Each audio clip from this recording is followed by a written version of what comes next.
ವರ್ಷಗಳ ಹಿಂದೆ ಹುಟ್ಟಿಕೊಂಡು ರಾಜ್ಯದ ಪ್ರತಿಷ್ಠಿತ ಸುದ್ದಿವಾಹಿನಿಗಳಲ್ಲಿ ಹೆಮ್ಮೆಯ ಸುದ್ದಿವಾಹಿನಿಯಾಗಿ ಬೆಳೆದಿರುವ ಪಬ್ಲಿಕ್ ಟಿವಿ 10 ವಸಂತಗಳನ್ನ ಅರ್ಥಪೂರ್ಣವಾಗಿಸಿದೆ. ಮಾದರಿ ಮತ್ತು ಆದರ್ಶ ಬದುಕು ಕಟ್ಕೊಳ್ಳೋದು ಹೇಗೆ? ಎಲ್ಲರೂ ಕಥೆಗಳಾಗಿ ಬದುಕ್ತಾರೆ, ಆದ್ರೆ ಸಾರ್ಥಕವಾಗಿ ಬದುಕೋದು ಹೇಗೆ ಅಂತ ಬಹಳ ವಿಭಿನ್ನ ರೀತಿಯಲ್ಲಿ ಪ್ರಸ್ತುತಪಡಿಸ್ತಾ ಇರುವ ಪಬ್ಲಿಕ್ ಟಿವಿಗೆ ಶುಭವಾಗಲಿ.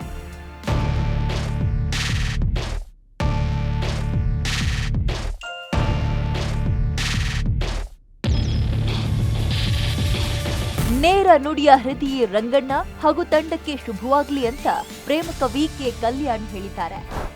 ಮಾದರಿಯಾಗಿ ಹೇಗೆ ಬದುಕಬೇಕು ಅಂತ ತೋರಿಸ್ತಾ ಇರೋ ರಂಗಣ್ಣವರ ಈ ಪಬ್ಲಿಕ್ ಟಿವಿ 10ನೇ ವರ್ಷದ ಸಂದರ್ಭದಲ್ಲಿ ಆದರ್ಶವಾಗಿ ಹೇಗೆ ಬದುಕಬೇಕು ಅಂತಿರೋ ಪುನೀತ್ ರಾಜ್ಕುಮಾರ್ ಅವರ ಹೆಸರಿನಲ್ಲಿ ಮಾಡ್ತಿರೋಂಥ ಈ ಸಸ್ಯ ವಿತರಣೆ, ಈ ನೇತ್ರದಾನದ ಈ ಮಹಾ ಸಂದರ್ಭದಲ್ಲಿ ಪ್ರೇರಣೆ ಅಂದರೆ ಹೇಗಿರಬೇಕು ಅಂತ ತೋರಿಸುವಂಥ ಇಂಥ ಮಹಾನ್ ಆಫೀಸರ್ಸ್ ಮಧ್ಯದಲ್ಲಿ ದಿಲೀಪ್ ಅಂತ ಒಬ್ಬ ಗೆಳೆಯ ಮತ್ತು ತಂಡ ಆಯೋಜನೆ ಮಾಡಿರುವಂಥ ಇದು ಎಲ್ಲರಿಗೂ ಕೂಡ ಮಾದರಿ ಮತ್ತು ಆದರ್ಶ.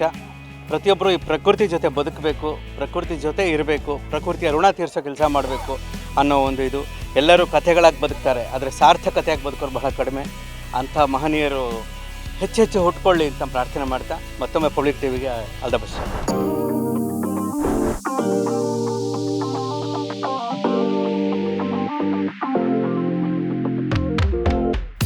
ಪ್ರಚಾರದ ಮುಖಾಂತರ ಜನರಿಗೆ ತಿಳುವಳಿಕೆ, ಅಧಿಕಾರಿಗಳಿಗೆ ಅರಿವು ಹಾಗೂ ರಾಜಕಾರಣಿಗಳಿಗೆ ಅವರು ಚುನಾಯಿತರಾಗಿದ್ದು ಯಾಕೆ ಅನ್ನೋದನ್ನ ಅಚ್ಚುಕಟ್ಟಾಗಿ ಬಿತ್ತರಿಸ್ತಾ ಇರುವ ಪಬ್ಲಿಕ್ ಟಿವಿಗೆ ಶುಭವಾಗ್ಲಿ ಅಂತ ಪರಿಸರ ಪ್ರೇಮಿ ಶಿವಾಜಿ ಕಾಗಣಿಕರ್ ಆಶಯವನ್ನ ವ್ಯಕ್ತಪಡಿಸಿದ್ದಾರೆ. ಪಬ್ಲಿಕ್ ಟಿವಿ ಹುಟ್ಟು ಬಂದು ದೊಡ್ಡ ಸಾಧನೆ ಮಾಡ್ತಾ ಇವತ್ತು 10ನೇ ವರ್ಷ ಅವರು ಮುಗಿಸಿದ್ದಾರೆ. ಪ್ರಚಾರದ ಕೆಲಸ ಜನರನ್ನ ತಿಳುವಳಿಕೆ ತಂದುಕೊಡೋದು, ಅಧಿಕಾರಿಗಳಿಗೆ ಅವರ ಕೆಲಸದ ಬಗ್ಗೆ ಅರಿವು ತಂದು ಕೊಡೋದು, ಮತ್ತು ರಾಜಕಾರಣಿಯವರಿಗೆ ನೀವು ಯಾವುದಕ್ಕೆ ಆರಿಸಿ ಬಂದಿರಿ ಅಂತೇಳಿ ಅವ್ರಿಗೆ ಪದೋಪದಿ ನೆನಪಿಸಿ ನನ್ನ ರಾಷ್ಟ್ರನ ಮತ್ತು ರಾಜ್ಯನ ಸರಿಯಾಗಿ ಮುಂದೆ ದಾರಿ ತೋರಿಸೋ ಕೆಲಸ ಈ ಪಬ್ಲಿಕ್ ಟಿವಿ ಮಾಡ್ತಾ ಬಂದದ. ಅದ್ರ ಬಗ್ಗೆ ನಂಗೆ ಭಾಳ ದೊಡ್ಡ ಹೆಮ್ಮೆ ಅದು. ಈ ಪಬ್ಲಿಕ್ ಟಿವಿ ಇದೇ ಥರ ಇದಕ್ಕಿಂತ ಹೆಚ್ಚು ಆಳವಾಗಿ ಹೋಗಿ ವಿಚಾರ ಮಾಡಿ ಸಮಾಜದಾಗ ನಡೆಯೋ ದುಷ್ಟ ಮಾತುಗಳನ್ನು ತೆಗೆದುಹಾಕಿ ಒಳ್ಳೆಯ ಮಾತುಗಳನ್ನು ಬಂದು ಒಂದು ಆದರ್ಶ ಕರ್ನಾಟಕ ರಾಜ್ಯ ಆಗೋ ನಿಟ್ಟಿನಾಗ ಅವರು ಕೆಲಸ ಮಾಡ್ತಾರೆ ಅಂತ ತಿಳ್ಕೊಂಡು ಈ ಇವತ್ತಿನ ಕಾರ್ಯಕ್ರಮ ಭಾಳ ಚೆನ್ನಾಗಾಯಿತು. ಅದಕ್ಕೆ ನನಗೆ ಕರೆದ ಬಗ್ಗೆ ನಾನು ಅವರಿಗೆ ಸಂತೋಷ ಧನ್ಯವಾದಗಳನ್ನು ಹೇಳ್ತೇನೆ.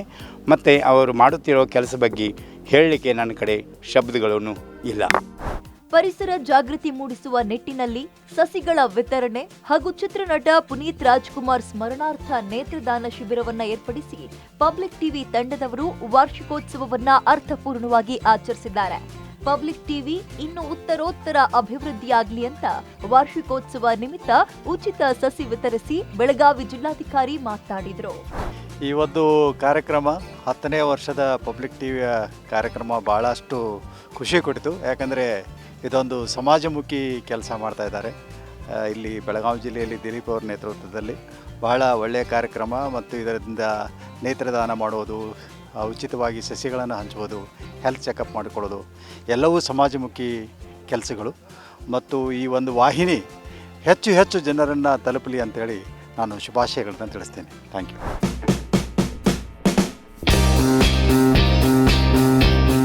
ಹತ್ತು ವರ್ಷದ ಹಿಂದೆ ಪ್ರಾರಂಭವಾದಂತಹ ಪಬ್ಲಿಕ್ ಟಿವಿ ಇವತ್ತು ಹೆಮ್ಮರವಾಗಿ ಬೆಳೆದು ನಿಂತಿದೆ.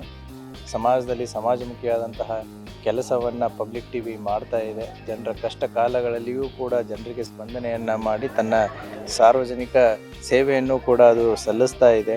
ಆ ಹಿನ್ನೆಲೆಯಲ್ಲಿ ಇವತ್ತು 10ನೇ ವಾರ್ಷಿಕೋತ್ಸವ ಸಂದರ್ಭದಲ್ಲಿ ಸಸಿ ವಿತರಣಾ ಕಾರ್ಯಕ್ರಮ, ಆರೋಗ್ಯ ಶಿಬಿರ, ನೇತ್ರದಾನ ಶಿಬಿರ ಮುಂತಾದ ಸಮಾಜಮುಖಿ ಕೆಲಸವನ್ನು ಹಾಕಿಕೊಂಡು ಇದನ್ನು ಇನ್ನೂ ಅರ್ಥಪೂರ್ಣವಾಗಿ ಆಚರಿಸ್ತಾ ಇದೆ. ಪಬ್ಲಿಕ್ ಟಿವಿ ಮತ್ತು ಅದರ ಸಂಸ್ಥಾಪಕರಾದಂಥ HR ರಂಗನಾಥ್ ಸರ್ ಅವರಿಗೆ ಇನ್ನು ಇದು ಹೆಮ್ಮರವಾಗಿ ಬೆಳೀಲಿ ಅಂತ ಅಭಿನಂದಿಸ್ತೇನೆ ಮತ್ತು ಆಶಿಸ್ತೇನೆ. Thank you. ಚಿತ್ರನಟ ಪುನೀತ್ ಸ್ಮರಣಾರ್ಥ ಬೆಳಗಾವಿಯ ಮೋಹನ್ ಫೌಂಡೇಶನ್ ಸಂಸ್ಥೆಯವರು ನೇತ್ರದಾನ ಶಿಬಿರ, ಲೇಕ್ ವ್ಯೂ ಆರೋಗ್ಯ ಕೇಂದ್ರದಿಂದ ಆರೋಗ್ಯ ತಪಾಸಣೆ, ನಂದಾದೀಪ ಸಂಸ್ಥೆಯಿಂದ ನೇತ್ರ ಚಿಕಿತ್ಸೆ ಹಾಗೂ ಪಬ್ಲಿಕ್ ಟಿವಿ ಅಭಿಮಾನಿ ನಾಗೇಶ್ ಸಾಯಿ ನರ್ಸರಿ ವತಿಯಿಂದ 10,000 ಸಸಿಗಳನ್ನ ವಿತರಿಸಲಾಯಿತು. ಕ್ಯಾಮರಾಮನ್ ವಿನಾಯಕ್ ಜೊತೆ ಸುನೀಲ್ ಜೊತೆ ದಿಲೀಪ್ ಕುರಂದವಾಡೆ, ಪಬ್ಲಿಕ್ ಟಿವಿ ಬೆಳಗಾವಿ.